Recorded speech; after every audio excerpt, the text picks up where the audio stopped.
Good evening. അപ്പോൾ നമ്മളിങ്ങനെ തെരഞ്ഞെടുപ്പിലേക്ക് അടിവെച്ച് നടക്കുമ്പോഴാണ് അത്യന്തം നാടകീയമായ സംഭവങ്ങൾ അങ്ങ് ഡൽഹിയിൽ അരങ്ങേറുന്നത്. അരവിന്ദ് കെജ്രിവാളിന്റെ അറസ്റ്റിന് പിന്നാലെ ഉണ്ടാകുന്ന പ്രതിഷേധം, ഇന്ത്യ സഖ്യത്തിന്റെ സംയുക്ത നീക്കങ്ങൾ, തെരഞ്ഞെടുപ്പ് കമ്മീഷനെ വൈകുന്നേരം കണ്ട് സുതാര്യമായ നടപടിക്രമങ്ങൾ വേണമെന്ന് അവർ ആവർത്തിക്കുന്നു. പെരുമാറ്റച്ചട്ടം ലംഘിക്കപ്പെട്ടുവെന്ന വിമർശനം ഉന്നയിക്കുന്നു. ഇനി കെജ്രിവാൾ അകത്തോ പുറത്തോ എന്നറിയേണ്ട സമയമേ ആകുന്നതേ ഉള്ളൂ. റൌസ് അവന്യൂ കോടതിയുടെ തീരുമാനം വരാനിരിക്കുന്നുണ്ട്. അങ്ങനെ ചുരുക്കി പറഞ്ഞാൽ സംഭവ ബഹുലമാണ് തെരഞ്ഞെടുപ്പ് രംഗം. നാടകീയമാണ്. ഈ ലോക്സഭാ തെരഞ്ഞെടുപ്പിൽ ഇതുവരെ ഉന്നയിക്കപ്പെടാത്തൊരു വിഷയം അല്ലെ, പെട്ടെന്ന് ഏറ്റവും പ്രധാനപ്പെട്ട വിഷയമായി മാറുകയാണ് അല്ലെ. ഡൽഹിയിലെ മദ്യനയ അഴിമതി, അതിന് പിന്നാലെ വന്ന ഒരുപാട് ആരോപണങ്ങൾ, ഏറ്റവും ഒടുവിൽ ഒരു മുഖ്യമന്ത്രി ചരിത്രത്തിൽ ആദ്യമായി ഇന്ത്യയിൽ ഇഡിയുടെ അറസ്റ്റിലാവുന്നു അല്ലെ. അങ്ങനെ ഒരു ഘട്ടത്തിലേക്ക് എത്തി നിൽക്കുകയാണ് കാര്യങ്ങൾ. ആ മുഖ്യമന്ത്രി മറ്റാരുമല്ല, ഡൽഹിയിലെ മുഖ്യമന്ത്രി അരവിന്ദ് കെജ്രിവാൾ. അപ്പോൾ എന്താണ് കെജ്രിവാളിന്റെ അറസ്റ്റ്, എങ്ങനെയൊക്കെയാണ് തെരഞ്ഞെടുപ്പ് രംഗത്ത് ചർച്ചയാകാൻ പോകുന്നത്, സ്വാധീനിക്കാൻ പോകുന്നത് എന്നറിയേണ്ടതുണ്ട്. പ്രതിപക്ഷത്തിന്റെ നീക്കങ്ങളെ അല്ലെ പ്രതിപക്ഷത്തിന്റെ യോജിച്ചുള്ള പ്രവർത്തനത്തിന് അത് വേഗം കൂട്ടുമോ, അതല്ല വീണ്ടും അത് സർക്കാരിന്റെ നിയന്ത്രണത്തിലേക്ക് കാര്യങ്ങൾ എത്തിക്കുമോ, അങ്ങനെ പല പല ചോദ്യങ്ങൾ ഉയരുന്നുണ്ട്. എന്തായാലും തെരഞ്ഞെടുപ്പിന് ഇങ്ങനെ പടിവാതിക്കൽ നിൽക്കെ എൻഫോഴ്സ്മെന്റ് ഡയറക്ടറേറ്റിന്റെ ഈ നടപടി വലിയ സംശയത്തോടെ പ്രതിപക്ഷ മുന്നണി നോക്കുന്നു. നിയമം അതിന്റെ വഴിക്ക് പോകുമെന്നാണ് BJP നേതാക്കൾ ഇങ്ങനെ ആവർത്തിച്ച് പറഞ്ഞുകൊണ്ടേ. തീർച്ചയായിട്ടും, അതായത് ഒരു ഇലക്ഷൻ സ്റ്റണ്ട്, അതിന്റെ റിയൽ സ്റ്റണ്ട് ഇപ്പോൾ ഡൽഹിയിൽ നടക്കുന്നു എന്ന് പറയാം അല്ലേ. ഡൽഹിയിലെ തെരുവിൽ നമ്മൾ കണ്ടതാണ് ഇന്നലെ രാത്രി വൈകിയും ആം ആദ്മി പാർട്ടി പ്രവർത്തകരുടെ പ്രതിഷേധം അത് വലിയ രീതിയിൽ മാറുന്നു. പിന്നീട് ഇന്ന് രാവിലെ കണ്ടു മന്ത്രിമാർ ഉൾപ്പെടെ അറസ്റ്റിലാവുന്നു. അങ്ങനെ റിയൽ സ്റ്റണ്ട്, ഇലക്ഷൻ സ്റ്റണ്ട് ഇപ്പോൾ ഒരു പക്ഷേ അത് ഡൽഹി കേന്ദ്രീകരിച്ച് നടക്കുന്നു എന്ന് പറയാം അല്ലേ വിജയകുമാർ. ഇനി നമ്മൾ കാത്തിരിക്കുന്നത് എന്താണ് റൌസ് അവന്യൂ കോടതിയുടെ തീരുമാനം എന്നതാണ്. കോടതിയുടെ ഉത്തരവ് അല്പസമയത്തിനകം എത്തും. അദ്ദേഹം അരവിന്ദ് കെജ്രിവാളിനെ 10 ദിവസത്തെ കസ്റ്റഡിയിൽ വേണമെന്നാണ് ED കോടതിയിൽ ആവശ്യപ്പെട്ടിരിക്കുന്നത്. തെളിവുകളെല്ലാം നിങ്ങളുടെ കയ്യിൽ ഉണ്ടല്ലോ, പിന്നെന്തിന് കസ്റ്റഡി എന്ന് അഭിഷേക് സിംഗ്വി, ആം ആദ്മി പാർട്ടിയുടെ അഭിഭാഷകൻ, കോടതിയിൽ ചോദിക്കുന്നു. എന്തായിരിക്കും കോടതിയുടെ തീരുമാനം? കസ്റ്റോഡിയൽ ഇന്ററോഗേഷന് വിട്ടുകൊടുക്കുമോ എന്നറിയേണ്ടതുണ്ടല്ലേ. ഏറ്റവും നിർണായകമായ തീരുമാനമായിരിക്കും കോടതിയിൽ വരാൻ പോകുന്നത്. അത് ഒരുപക്ഷെ ആം ആദ്മി പാർട്ടിക്കും ഡൽഹി മുഖ്യമന്ത്രിക്കും ഏറെ നിർണായകമാണ്. അങ്ങനെ ഒരുപാട് സ്റ്റണ്ട് വിശേഷങ്ങളുണ്ട്. നമുക്ക് ഇന്നത്തെ 24 ഇലക്ഷൻ സ്റ്റണ്ടിന്റെ അധ്യായം ആരംഭിക്കാം അല്ലേ. എല്ലാ പ്രേക്ഷകർക്കും സ്വാഗതം.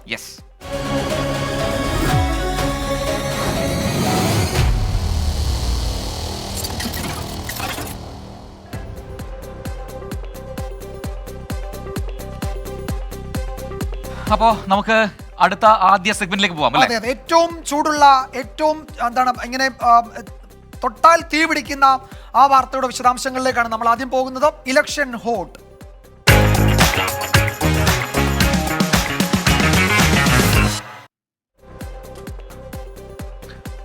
എന്തായാലും എന്താണ് ഇന്നത്തെ പ്രധാനപ്പെട്ട ഇലക്ഷൻ ഹോട്ട് എന്നാണ് നമ്മൾ നോക്കാൻ പോകുന്നത്. ഡൽഹി മുഖ്യമന്ത്രി അരവിന്ദ് കെജ്രിവാളിന്റെ അറസ്റ്റ് പ്രതിപക്ഷത്തെ കൂടുതൽ അടുപ്പിക്കുമോ എന്ന പ്രധാനപ്പെട്ട ചോദ്യമുണ്ട്. അതോ അത് ദുർബലമാക്കുമോ എന്നാണ് മറ്റൊരു ചോദ്യം.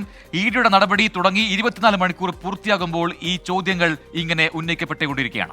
രാജ്യത്ത് ഇതാദ്യമായി ഒരു മുഖ്യമന്ത്രിയെ ആ പദവിയിലിരിക്കെ അഴിമതി കേസിൽ അറസ്റ്റ് ചെയ്തിരിക്കുകയാണ്. അതും തെരഞ്ഞെടുപ്പ് പ്രഖ്യാപിച്ച് ആഴ്ചയൊന്ന് തികയുന്നതിന് മുൻപ്.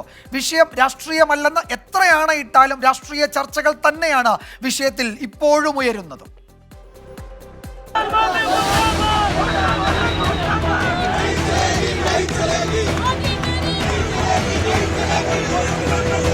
अरविंद केजरीवाल जी का करने वाले हैं 2011 ഡൽഹിയിൽ അണ്ണാ ഹസാരെ നയിച്ച അഴിമതി വിരുദ്ധ പോരാട്ടത്തിലൂടെയാണ് അരവിന്ദ് കെജ്രിവാളിനെ നാടറിഞ്ഞു തുടങ്ങിയത്. ലോക്പാൽ ബില്ലിനു വേണ്ടി നടന്ന സമരം കെജ്രിവാളിനെ എത്തിച്ചത് ആം ആദ്മി പാർട്ടി രൂപീകരണത്തിലാണ്. അഴിമതി തുടച്ചു നീക്കാൻ പാർട്ടിക്ക് ചിഹ്നം ചൂൽ. അന്ന് അഴിമതിക്കെതിരെ ചൂലെടുത്ത കേജ്രിവാൾ ഇന്ന് ശതകോടികളുടെ അഴിമതി ആരോപണ കുരുക്കിലാണ്.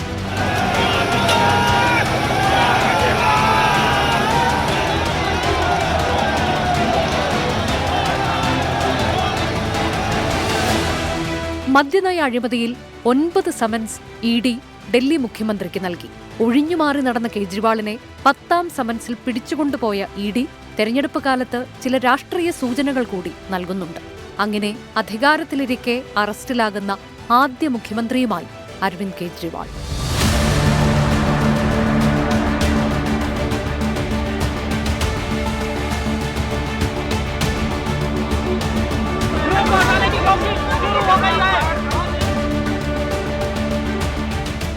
സഖ്യത്തിലെ പ്രധാന പാർട്ടി.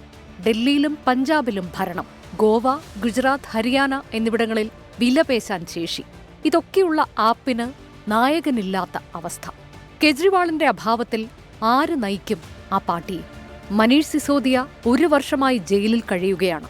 അരവിന്ദ് കെജ്രിവാളിന് ആ അവസ്ഥയുണ്ടായാൽ ആപ്പ് ശിഥിലമാകുമെന്ന് കരുതുന്നവർ കുറവല്ല.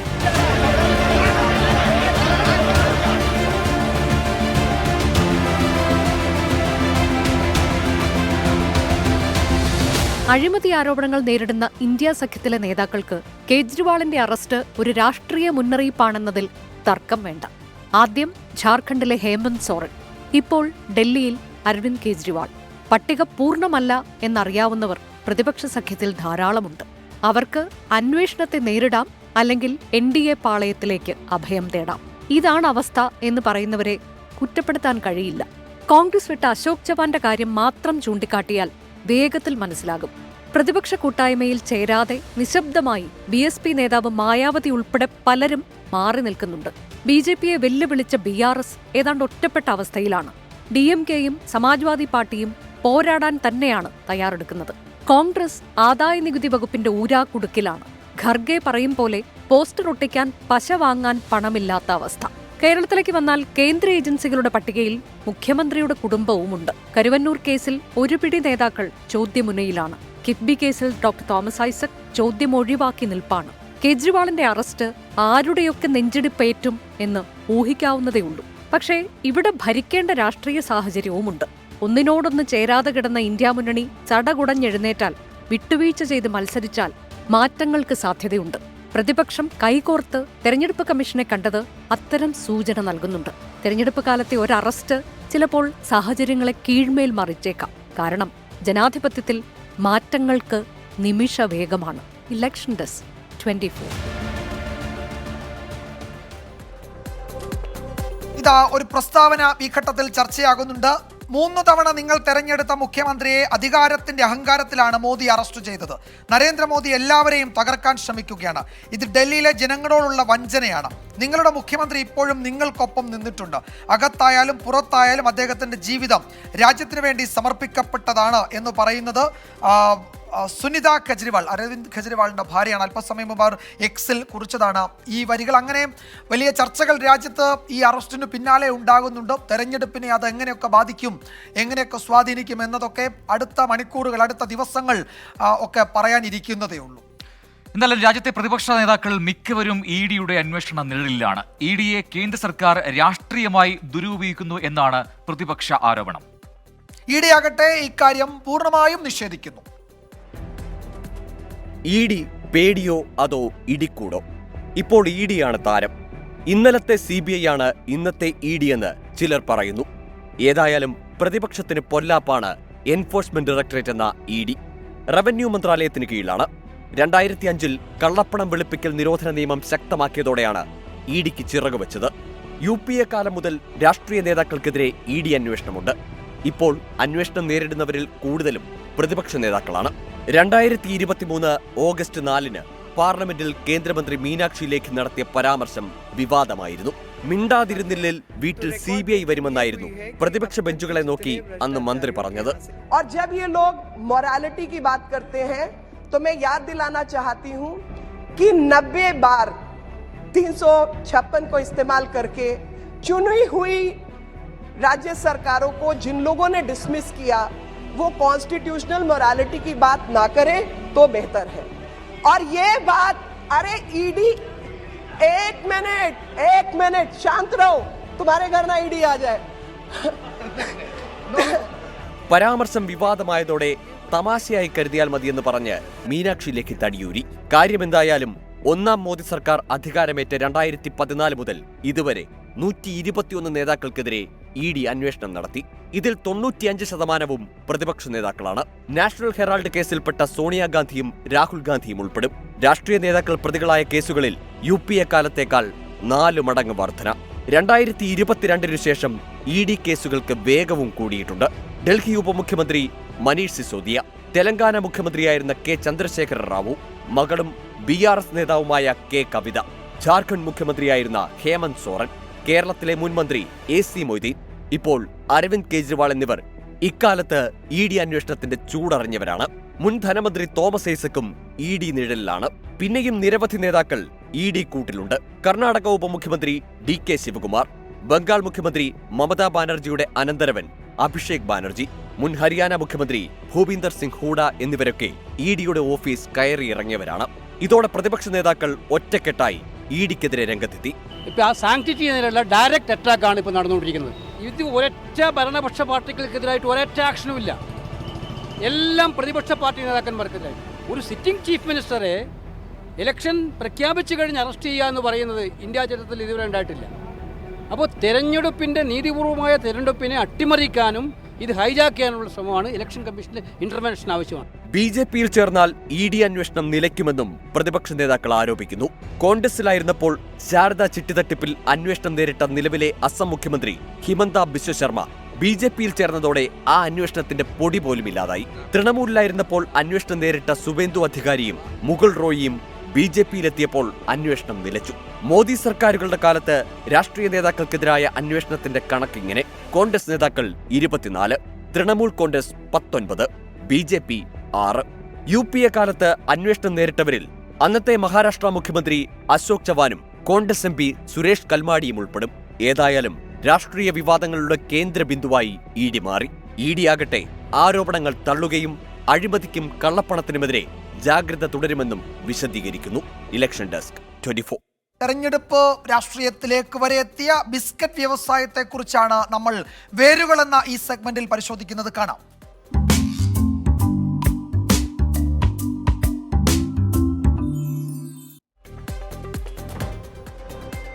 1996 കൊല്ലം ലോക്സഭാ മണ്ഡലത്തിൽ നീന പിള്ള നേടിയ 57,917 വോട്ടിന് പല മാനങ്ങളും ഉണ്ടായിരുന്നു.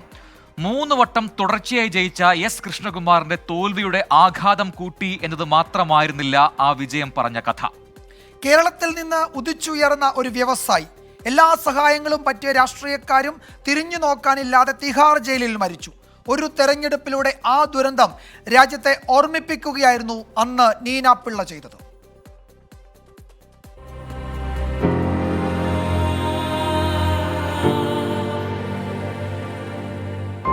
ആരായിരുന്നു രാജൻ പിള്ള? കൊല്ലത്ത് കശുവണ്ടി വ്യവസായിയായ കെ ജനാർദ്ദനൻ പിള്ളയുടെയും രാജമണി അമ്മയുടെയും മകൻ. TKM എഞ്ചിനീയറിംഗ് കോളേജിൽ നിന്ന് ബിരുദം. ആദ്യ സംരംഭം ഗോവയിൽ പഞ്ചനക്ഷത്ര hotel, west Indian beach resort. പിന്നെ സിംഗപ്പൂർ ആസ്ഥാനമായി ഭക്ഷ്യ സംസ്കരണ സ്ഥാപനം 20th സെഞ്ച്വറി ഫുഡ് പാക്കേജിംഗ്സ്. ഓഹരി പങ്കാളിയായി എത്തിയത് കാനഡക്കാരനായ റോസ് ജോൺസൺ. രാജൻ പിള്ളയ്ക്ക് ലണ്ടനിലെ നബിസ്കോയുടെ നടത്തിപ്പ് ചുമതല. എങ്ങനെയാണ് വ്യവസായത്തിൽ വളർന്നത്? ഹൺലി ആൻഡ് പാമർ കമ്പനിയിൽ നിന്ന് ബ്രിട്ടാനിയ കമ്പനി റോസ് ജോൺസൺ വാങ്ങി. ഏഷ്യയിലെ വിപണനം രാജൻ പിള്ളയ്ക്കും നൽകി. നബിസ്കോയുടെ ഏഷ്യൻ സ്ഥാപനങ്ങളും രാജൻ പിള്ള സ്വന്തമാക്കി. എല്ലാത്തിനുമായി അന്നത്തെ വിപണി വില 2000 കോടി രൂപ. നെസ്വാഡിയ ഗ്രൂപ്പ് ബ്രിട്ടാനിയയുടെ പകുതി ഓഹരികൾ വാങ്ങിയതോടെ കഥ മാറി. രാജൻ പിള്ളയ്ക്ക് അപ്പോഴുണ്ടായിരുന്നത് 3% ഓഹരി മാത്രം. വിപണി നിയന്ത്രിച്ചിരുന്ന രാജൻ പിള്ളയെ ഒഴിവാക്കാൻ തുടങ്ങിയ ശ്രമമാണ് ചരിത്രം മാറ്റിയത്. റോസ് ജോൺസൺ അറിയാതെ ഒലേ ഓഹരികൾ രാജൻ പിള്ള വിറ്റു എന്ന് സിംഗപ്പൂരിൽ കേസുണ്ടായി. 14 വർഷത്തെ തടവിന് ശിക്ഷിച്ചു. ഇന്ത്യയിലെ രാഷ്ട്രീയ നേതാക്കൾക്കെല്ലാം കനത്ത സംഭാവന രാജൻ പിള്ള നേരത്തെ മുതൽ നൽകിയിരുന്നു. അവരെ വിശ്വസിച്ച് ഇന്ത്യയിലേക്ക് രക്ഷപ്പെട്ടു. പക്ഷേ ആരും തിരിഞ്ഞു നോക്കിയില്ല. ഇന്ത്യയിൽ നെസ്വാഡിയ ഗ്രൂപ്പ് നൽകിയ കേസിലായിരുന്നു അറസ്റ്റ്. അറസ്റ്റിലായി 4-ാം ദിവസം മരണം. ലിവർ സിറോസിസ് എന്ന് പോസ്റ്റ്മോർട്ടം റിപ്പോർട്ട്. ജയിലിൽ പരിശോധനയോ ചികിത്സയോ ഉണ്ടായില്ലെന്ന് അന്വേഷണ കമ്മീഷൻ. ഒറ്റ നേതാവും സഹായിക്കാൻ ഉണ്ടായില്ലെന്ന് സഹോദരൻ രാജ്മോഹൻ പിള്ള എഴുതിയ പുസ്തകം. ഇന്ത്യയിലെ ജയിൽ ചട്ടങ്ങൾ മാറ്റിയത് നീന പിള്ളയുടെ തുടർന്നുള്ള പോരാട്ടമാണ്. ഈ ആവശ്യങ്ങൾ ഉയർത്തിയായിരുന്നു കൊല്ലത്തെ 1996 മത്സരവും. ആ തെരഞ്ഞെടുപ്പിൽ LDF-ലായിരുന്ന NK പ്രേമചന്ദ്രൻ നേടിയത് 3,59,786 വോട്ട്. UDF-ൽ S കൃഷ്ണകുമാറാകട്ടെ 2,81,416 വോട്ടും. നീന പിള്ളയ്ക്ക് കിട്ടിയത് 57,917 വോട്ട്. നീന പിള്ള കുറിച്ച ആ അംഗത്തിന് ശേഷം കോൺഗ്രസിലും BJP-യിലും പോയും വന്നും നിന്ന S കൃഷ്ണകുമാർ പിന്നെ ഒരിക്കലും ലോക്സഭയിലെത്തിയില്ല. Election desk 24. വിജയമർ, ഒരു പൊതു തെരഞ്ഞെടുപ്പിന്റെ സമയത്ത് ഇത്തരത്തിലുള്ള ഒരുപാട് കഥകൾ അല്ലെങ്കിൽ തെരഞ്ഞെടുപ്പുമായി ബന്ധപ്പെട്ടുള്ള ഒരുപാട് കഥകളുണ്ട് അല്ലേ? ഇതിൽ പ്രജിൻ ഈ സംഭവം, അതായത് ഈ രാജൻ പിള്ളയുടെ മരണം, അക്കാലത്ത് നമ്മൾ രാവിലെ പത്രം, എൻ്റെ സ്കൂൾ കാലമാണ്, പത്രം കിട്ടാൻ കാത്തിരിക്കും. കാരണം ഇതിലെ ഓരോ വിവരങ്ങളും അറിയാൻ. ഒരു ജനപ്രിയ ബ്രാൻഡായിരുന്നു അന്ന് ആ ബിസ്ക്കറ്റ് കമ്പനി. അദ്ദേഹം വലിയ, നമ്മൾ എന്താണ്, ഒരു മലയാളി വലിയൊരു സാമ്രാജ്യം ഉണ്ടാക്കുന്നു. എല്ലാ രാഷ്ട്രീയ പാർട്ടികൾക്കും ധാരാളം പണം നൽകിയിട്ടും അദ്ദേഹത്തിൻ്റെ ഒരു ആവശ്യഘട്ടത്തിൽ ആരും സഹായിച്ചില്ല. അങ്ങനെ വലിയ സിമ്പതി ഒരു വ്യവസായി എന്ന നിലയിൽ അദ്ദേഹത്തോട് തോന്നിയ ഒരു കാലം മലയാളിക്കൊക്കെ ഉണ്ടായിരുന്നു. പത്രം ഇങ്ങനെ വരാൻ കാത്തിരിക്കുമായിരുന്നു, ചൂടോടെ വായിക്കാൻ ആ വാർത്തയുടെ ഫോളോ അപ്പുകൾ. ആ കാലം ഇപ്പോൾ ഓർക്കുകയായിരുന്നു. തീർച്ചയായിട്ടും. എന്തായാലും നമ്മൾ ഇനി അടുത്ത വാർത്തയിലേക്ക് പോകണം. നമുക്കറിയാം, ഈ പൊതുതെരഞ്ഞെടുപ്പിൽ പ്രധാനപ്പെട്ട ഒരുപാട് ചർച്ചാ വിഷയങ്ങളുണ്ട്. അതിൽ ഏറ്റവും പ്രധാനപ്പെട്ട ഒന്നാണ് ഈ പൗരത്വ നിയമ ഭേദഗതി. ഇലക്ഷൻ പ്രഖ്യാപനത്തിന് ദിവസങ്ങൾ മാത്രം മുൻപ് അതിലെ ചട്ടങ്ങൾ വിജ്ഞാപനം ചെയ്തതിലാണ് വലിയ പ്രതിഷേധം ഇപ്പോഴും ഉയർന്നു വരുന്നത്. CPM-ന്റെ പൗരത്വ സംരക്ഷണ സമ്മേളനം നടക്കുന്ന കോഴിക്കോട് കടപ്പുറത്ത് നിന്ന് ദീപക് ധർമ്മടം വിവരങ്ങൾ നൽകും. ദീപക്, ഇവിടെ വലിയ വിമർശനം പ്രതിപക്ഷം ഉയർത്തുന്നുണ്ട്. CPM അത് രാഷ്ട്രീയ ലാഭത്തിന് വേണ്ടി ഉപയോഗിക്കുന്നു, തെരഞ്ഞെടുപ്പ് രാഷ്ട്രീയത്തിന് ഉപയോഗിക്കുന്നു എന്ന വിമർശനം നിലനിൽക്കെയാണ് ഒരു മഹാസമ്മേളനം കോഴിക്കോട് CPM സംഘടിപ്പിക്കുന്നത്, മുഖ്യമന്ത്രി പങ്കെടുക്കുന്നത്. എന്തൊക്കെയാണ് വിവരങ്ങൾ? ജനപങ്കാളിത്തം, നേതാക്കളുടെ സാന്നിധ്യം, അതൊക്കെ കൊണ്ട് ശ്രദ്ധേയമാണോ ഈ സമ്മേളനം? വിജയകുമാർ, ഈ തെരഞ്ഞെടുപ്പിൽ CAA ഒരു പ്രധാനപ്പെട്ട രാഷ്ട്രീയ വിഷയമായി, പ്രചരണ വിഷയമായി മാറിക്കഴിഞ്ഞതാണ്. അതുകൊണ്ട് തന്നെയാണ് CPIM-ന്റെ നേതൃത്വത്തിൽ വിവിധ ജില്ലകളിൽ ഈ പൗരത്വ സംരക്ഷണ റാലികൾ നടക്കുന്നത്. ഇന്ന് ആദ്യത്തെ തുടക്കം, അതിന്റെ ആദ്യ റാലിയാണ് കോഴിക്കോട്. മുഖ്യമന്ത്രി Pinarayi Vijayan, CPIM polit bureau അംഗം കൂടിയായ പിണറായി വിജയൻ അല്പസമയത്തിനകം വേദിയിലേക്ക് എത്തും. നമുക്ക് കോഴിക്കോട് ബീച്ചിലെ ദൃശ്യങ്ങൾ കാണാം. ദൃശ്യങ്ങളിൽ വലിയ രീതിയിൽ CPIM-ന്റെ സംഘാടന മികവ് വിളിച്ചോതുന്ന വിധത്തിൽ വലിയ രീതിയിലുള്ള പങ്കാളിത്തമുണ്ട്.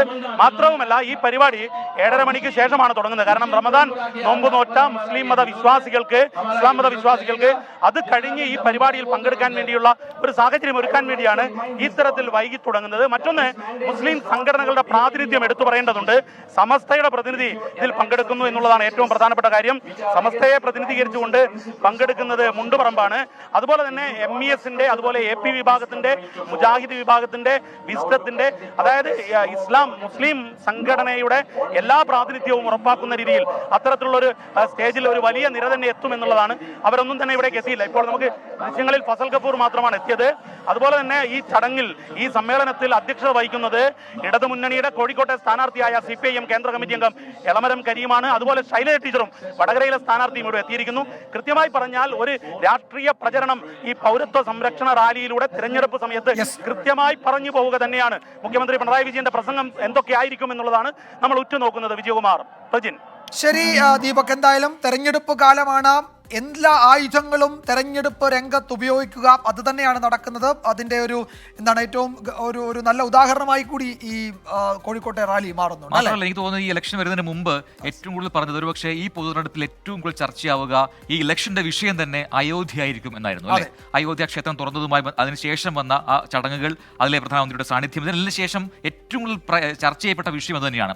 ഇത്തവണത്തെ തെരഞ്ഞെടുപ്പിന്റെ പ്രധാനപ്പെട്ട വിഷയം അയോധ്യ ആയിരിക്കും. പക്ഷേ വിജ്ഞാപനം വന്നതിന് ശേഷം ആ വിഷയമല്ല ഇപ്പോഴും ചർച്ചയായിക്കൊണ്ടിരിക്കുന്നത്. പക്ഷേ മറ്റു വിഷയങ്ങളാണ് ഇപ്പോൾ CAA ഉയർത്തിക്കൊണ്ടുവരുന്നു, ഒപ്പം ഡൽഹിയിലെ വിഷയം ഉയർത്തിക്കൊണ്ടുവരുന്നു. അങ്ങനെ വിഷയങ്ങൾ മാറി മാറി വരുന്നുണ്ട്. അങ്ങനെ ഈ തെരഞ്ഞെടുപ്പ് രംഗം ഇത്തവണ അത് ചൂടേറി വരികയാണ്.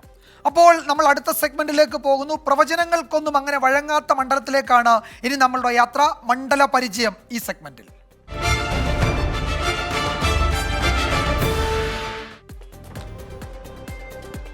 ഏത് മണ്ഡലമാണ് ഇന്നത്തെ മണ്ഡല പരിചയപ്പെടുത്തുന്നത് നോക്കാം. 2 സിറ്റിംഗ് MP-മാർ തമ്മിലുള്ള അത്യപൂർവ അംഗമാണ് കോഴിക്കോട് നടക്കുന്നത്. 4ാം അംഗത്തിനിറങ്ങുന്ന MK രാഘവൻ MP നേരിടുന്നത് ഉപരിസഭയിലെ, അതായത് രാജ്യസഭയിലെ അംഗമായ എളമരം കരീമാണ്. കോൺഗ്രസിന്റെ സൗമ്യമുഖമായി അറിയപ്പെടുന്നയാളാണ് MK രാഘവൻ. CPM-ന്റെ ഏറ്റവും വിശ്വസ്തനായി അറിയപ്പെടുന്ന നേതാവാണ് എളമരം കരീം. രണ്ടുപേരെയും നേരിടാൻ നീണ്ട പൊതുപ്രവർത്തന പരിചയമുള്ള MT രമേശും നിലയുറപ്പിച്ചു കഴിഞ്ഞു. സംസ്ഥാനത്ത് ഏറ്റവും പ്രവചനാതീതമായ മണ്ഡലങ്ങളിൽ ഒന്നായി കോഴിക്കോട് ഇതിനോടകം മാറിക്കഴിഞ്ഞു. കോഴിക്കോട് എന്നാൽ ചാഞ്ചാട്ടമായിരുന്നു അടുത്ത കാലം വരെ. കെ മുരളീധരൻ EK ഇമ്പിച്ചി ബാബയോടും MP വീരേന്ദ്രകുമാറിനോടും തോൽക്കും. അതേ വീരേന്ദ്രകുമാർ കെ മുരളീധരനെ തോൽപ്പിക്കും. ഒരു മുന്നണിക്കും കുത്തക അവകാശപ്പെടാൻ കഴിയാതിരുന്ന മണ്ഡലത്തിന്റെ ചരിത്രം തിരുത്തിയത് MK രാഘവനാണ്.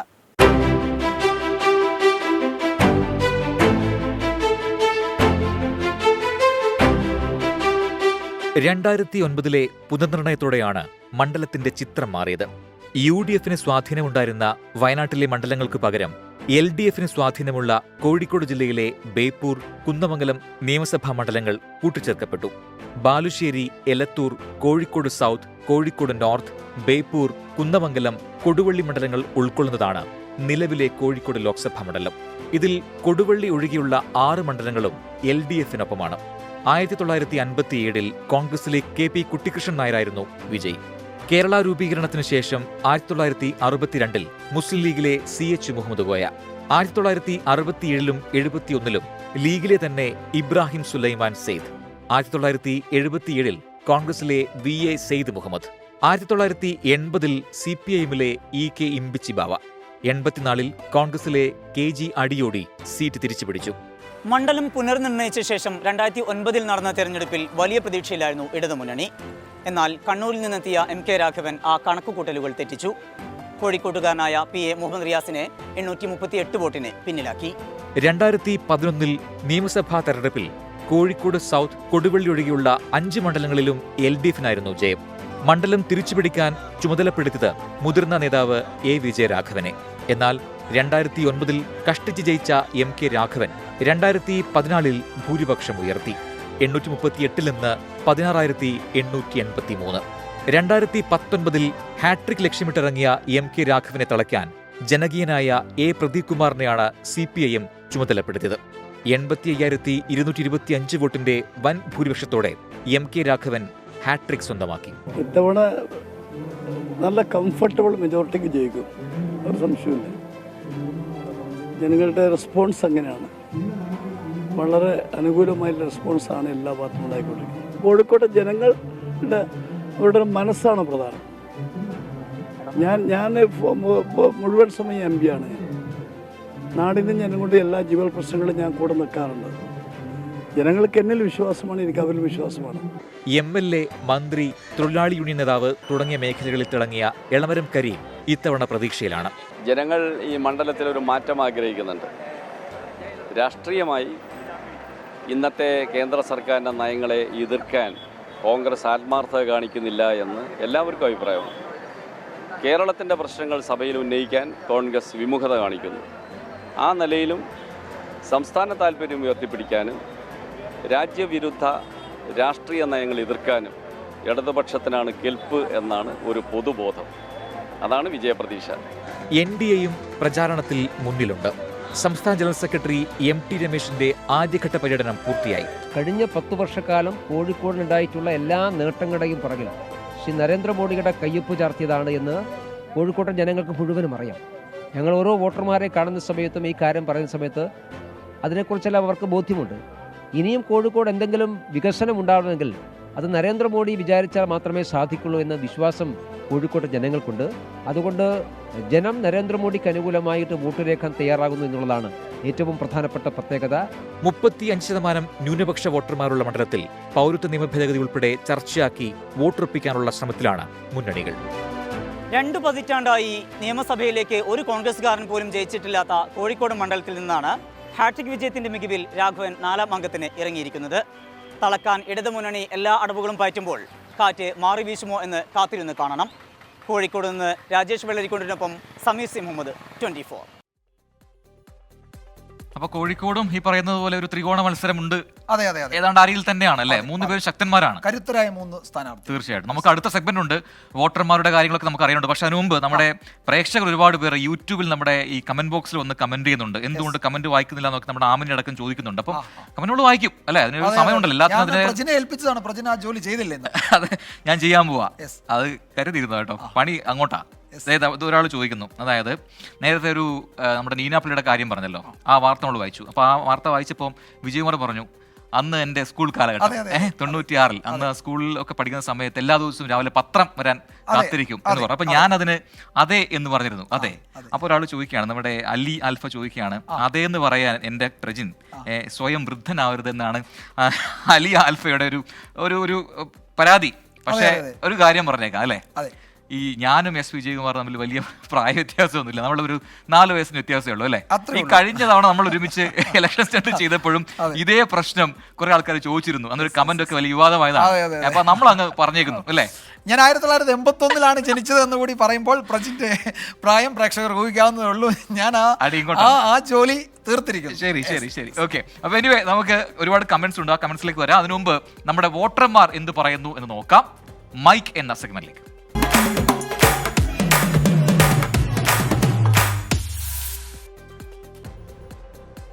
അപ്പോൾ ഏറ്റവും അധികം രാഷ്ട്രീയം ചർച്ച ചെയ്യപ്പെടുന്ന ഇടങ്ങളാണ് നാട്ടിൻപുറത്തെ ചായക്കടകൾ. എന്താണ് വയനാട് മടക്കിമലയിലെ ചായക്കടയിൽ നിന്നുള്ള ചില തെരഞ്ഞെടുപ്പ് വർത്തമാനങ്ങൾ നമ്മളുടെ ഈ സെഗ്മെന്റിൽ കാണും. ഇവിടെ വന്ന് എപ്പോഴെങ്കിലും വരും എന്നിട്ട് നമ്മൾ പറയില്ലേ, കാരണം ഈ ഒരു പുലി ഒരു മാനിനെ പിടിച്ചാൽ വേറൊരു മൃഗമുണ്ട്, എന്താ കഴുതപ്പുലി, ഇത് പതുക്കെ പതുക്കെ വരും. എന്തിനാ? അപ്പോഴേക്ക് പുലി ഇട്ടോടും. ഇതേപോലെ നരേന്ദ്രമോദി എന്തെങ്കിലും ചെയ്യുമ്പോൾ അത് നോക്കി നടക്കും, എന്നിട്ട് നരേന്ദ്രമോദി ആ ഇട്ടോടും. ഇതേ ഒരവസ്ഥയാണ് ആരെക്കൊണ്ട്, രാഹുൽ ഗാന്ധിയെ കൊണ്ട് ഞങ്ങൾക്ക് ഉണ്ടായിട്ടുണ്ട്. 4 ലക്ഷം ചില്ലറ വോട്ട് കഴിഞ്ഞ പ്രാവശ്യം ഈ രാഹുൽ ഗാന്ധി ജയിച്ചതാണ്. ഈ തീര അത് കുറഞ്ഞാലും രാഹുൽ ഗാന്ധി എന്തായാലും ഇവിടെ ജയിക്കുന്നുള്ളത് 100%, 110% ഞാൻ പറയുന്നു. കുറയാനൊന്നും സാധ്യമല്ല. രാഹുൽ ഗാന്ധി തന്നെ വരും. ആ 4 ലക്ഷം വോട്ട് തന്നെ നിലനിർത്തും. ഇവിടെ രാഹുൽ ഗാന്ധിയും ജയിക്കരുത്, മറ്റേ അനിരാജും ജയിക്കരുത്. BJPൻ്റെ സ്ഥാനാർത്ഥിയെ ജയിപ്പിക്കണമെന്നാണ് ഞാൻ പറയുന്നത്. കാരണം വെച്ചാൽ ഇതുവരെ ഇടതുപക്ഷം വലതുപക്ഷം ഭരിച്ചിട്ട് ഒരു കാര്യങ്ങളും അവർക്ക് ചെയ്യാൻ പറ്റിയിട്ടില്ല. കാരണം ഇവിടെ ആന ചവിട്ടിക്കൊല്ലലും അങ്ങനെയുള്ള ഒരുപാട് ബുദ്ധിമുട്ടുകൾ ശരിക്കും അവർ ഇന്ന് ജനങ്ങൾ അനുഭവിക്കുന്നുണ്ട്. അല്ലെങ്കിൽ ഈ ലോക്സഭാ ഇലക്ഷൻ വയനാട് ജില്ലയിൽ ഒരാളും എന്ത് ചെയ്യരുത്, വോട്ട് ചെയ്യരുത് എന്നുള്ളതാണ് എൻ്റെ അഭിപ്രായം. അനിരാജ അങ്ങനെയൊക്കെ ചോദിച്ചാൽ ഭയങ്കര കഷ്ടപ്പാടാണ്. നമ്മളിനി നേരെ പോകുന്നത് നമ്മളുടെ സൈക്കിൾ യജ്ഞ സംഘം യാത്ര തുടരുകയാണ്. മലപ്പുറം മണ്ഡലത്തിലാണ് സൈക്കിൾ യജ്ഞത്തിന്റെ ഇന്നത്തെ പര്യടനം. അവിടെ നിന്നുള്ള റിപ്പോർട്ടിലേക്കാണ് ഇനി.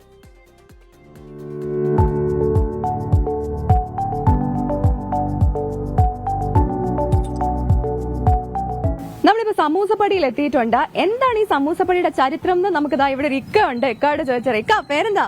എൻ്റെ പേര് കുഞ്ഞമ്മ എന്ന്, വരിക്കോടൻ കുഞ്ഞമ്മ എന്ന് പറയും. ഞാൻ 78 തുടങ്ങിയതാണ് ഈ സമൂസ ഇവിടെ. ഇക്കാണ് ആദ്യം തുടങ്ങിയത്? അതെ, ഞാൻ തന്നെയാണ്. ഈ സ്ഥലത്തിന് പേര് കൊണ്ടുവന്ന ആളാണ് ഇപ്പൊ നമുക്കൊപ്പം ഉള്ളത് അല്ലേ? അതെ അതെ അതെ അതെ. ഇത് തുടങ്ങിയപ്പം എത്ര ആളുകള് ഇക്കാട് കൂടെ ഉണ്ടായിരുന്നു? ഇപ്പൊ എത്ര ആളുകളുണ്ട്? ഇപ്പൊ എത്ര ആളുണ്ട് എന്ന് പറയാൻ പറ്റില്ല. ഞാൻ തുടങ്ങുമ്പോൾ ഞാൻ ഒറ്റക്ക് തന്നെയായിരുന്നു. ഇതിന്റെ മെത്തേഡ് ആർക്കും അറിയില്ലല്ലോ. ഞാൻ മാത്രം എല്ലാ ജോലിയും ഞാൻ തന്നെ ചെയ്തിരുന്നത്.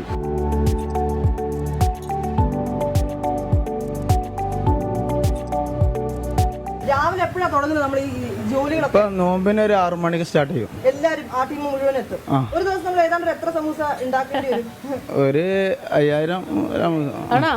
ചേട്ടാ ഇവിടെ നല്ല ചൂടുണ്ട്. അപ്പൊ നമ്മുടെ തെരഞ്ഞെടുപ്പൊക്കെ വരെയാണ്. ചേട്ടന്റെ തെരഞ്ഞെടുപ്പിനെ പറ്റിയിട്ടുള്ള ഒരു കാഴ്ചപ്പാടൊക്കെ എങ്ങനെയാണ്? കാഴ്ചപ്പാട് ഇവിടെ അങ്ങനെ പ്രത്യേകിച്ച് കാഴ്ചപ്പാട് പാർട്ടി ഉണ്ടോ? ഇല്ലല്ല, മാറ്റം ഉണ്ടാവാൻ സാധ്യതയുണ്ട്. മാറ്റത്തിന്റെ കാറ്റാണ് മലപ്പുറത്ത് വീശുന്നത്. അതെ അതെ.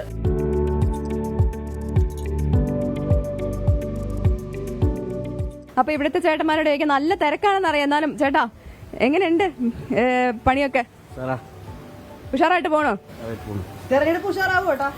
തെരഞ്ഞെടുപ്പ് ഉഷാറാവും.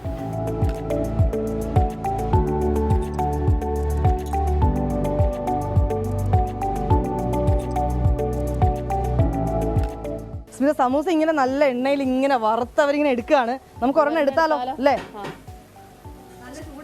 അതെ അതെ ചേട്ടാ, ഈ കുറച്ച് ചൂട് കുറച്ചിട്ട് എടുക്കാതല്ലേ ചേട്ടാ? ഇങ്ങനെ സമൂസ ഇങ്ങനെ ഉണ്ടായിക്കൊണ്ടിരിക്കുകയാണ്. ഇതിപ്പോ എവിടെയൊക്കെയാ പോകുന്നത്? ഈ മലപ്പുറം ജില്ലയുടെ പല ഭാഗങ്ങളിൽ പോകുന്നുണ്ട്. പിന്നെ കൂടാതെ കോഴിക്കോട് ജില്ലയിലും പോകുന്നുണ്ട്. തൃശ്ശൂർ ജില്ല ചാവക്കാട് ഭാഗത്ത് എല്ലാം പോകുന്നു. തെരഞ്ഞെടുപ്പ് ഇവിടെ സ്ട്രോങ് ആകുന്നേ ഉള്ളൂ. ഒന്നുകൊണ്ട് നോമ്പായതുകൊണ്ട്, ഇനി നോമ്പ് കഴിയുന്നതോട് കൂടിയായിരിക്കും. പിന്നെ ഇവിടെ പാരമ്പര്യമായിട്ട് ലീഗ് ജയിച്ചു വരുന്നൊരു മണ്ഡലല്ലേ. അതാണ് പ്രതീക്ഷ? പ്രതീക്ഷ ഇല്ല, കാരണം CPM നല്ല സ്ട്രോങ് ആയി വരുന്നുണ്ട്. അപ്പൊ ഒരു മാറ്റത്തിന്റെ കാറ്റുണ്ടെന്നാണ് ഈ ചേട്ടനും പറയുന്നത്. എന്തായാലും അദ്ദേഹത്തിന്റെ പണി നടക്കട്ടെ അല്ലേ സ്മിത? മാറ്റങ്ങൾ ഉണ്ടാവട്ടെ അല്ലേ? സമൂസ കഴിക്കാം. തീർച്ചയായിട്ടും മലപ്പുറത്തിന്റെ സമൂസ ടേസ്റ്റ് ചെയ്യാം അല്ലേ? ചേട്ടാ താങ്ക് യു ചേട്ടാ. ഒരു രക്ഷയില്ലല്ലേ, നല്ല ഉഷാറായിട്ടുണ്ട് സംഗതി. സൂപ്പർ. അതായത് ഇത്രയും ചൂടും ക്രിസ്പിയും ആയിട്ടുള്ള സമൂസ ഞാൻ ഇതുവരെ കഴിച്ചു. ഭയങ്കര ടേസ്റ്റും. അപ്പൊ സമൂസ കഴിക്കണം, അത് ഇത്ര ക്രിസ്പി ആയിട്ടുള്ള സമൂസ ലൈവായിട്ട് കാണണം, അത് കഴിക്കണം എന്നുള്ളവർക്ക് മലപ്പുറം ജില്ലയിലെ സമൂസപ്പടിയിലേക്ക് വരാം. ഞങ്ങൾ ഞങ്ങളുടെ സൈക്കിൾ യാത്ര. അപ്പൊ അതിലേക്ക് സ്മിത പ്രഭ ഞാൻ പോയി ഒരു സമൂസയും കൂടെ എടുത്തിട്ട് വന്നാലോ? എന്നോട് പറഞ്ഞു വാങ്ങിക്കോ. ഉറപ്പായിട്ടും. ഞങ്ങൾ എന്നിട്ട് അങ്ങനെ ചോദിച്ചു വീണ്ടും അടുത്തടുത്തേക്ക് ഞങ്ങൾ പോവാണ്. അപ്പൊ ബൈ. ബൈ.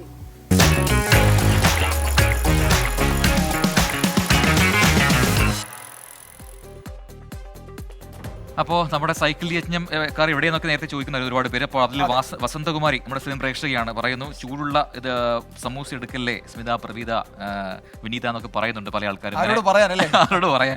അതുപോലെ മറ്റൊരു കാര്യം, നമ്മുടെ എന്താണ് ഈ പ്രജിനും അതുപോലെ വിജയകുമാർ വന്നപ്പോഴാണ് ഈ ഉയരത്തിന്റെ മീറ്റർ കണക്കായത് എന്ന് പറയുന്നു. ഹാഷ്മി ആകുമ്പോൾ വിക്കിയുടെ കഴുത്തിന്റെ സ്ക്രൂ ഇളകാനാണ് പതിവ് എന്ന് പറയുന്നു. അത് ഷെറീന സതീശനാണ്. ഓക്കെ, അപ്പൊ നമ്മുടെ പുതിയ സെറ്റിലാണ് നമ്മൾ ഇന്ന് ഇലക്ഷൻ സ്റ്റണ്ട് അവതരിപ്പിച്ചത്. അതിനെക്കുറിച്ചും ഒരുപാട് പേർ പറയുന്നുണ്ട്. നല്ല സെറ്റ് ആണെന്ന് പറയുന്നു, നല്ല സ്റ്റുഡിയോ ആണെന്ന് പറയുന്നു. അപ്പം വരും ദിവസങ്ങളിൽ ഒരുപാട് മാറ്റങ്ങൾ ഇനിയും ഉണ്ട്. അത് സർപ്രൈസ് ആണ് അല്ലേ? അപ്പൊ ഇന്നത്തെ ഇലക്ഷൻ സ്റ്റണ്ട് ഇവിടെ പൂർത്തിയാവുകയാണ്.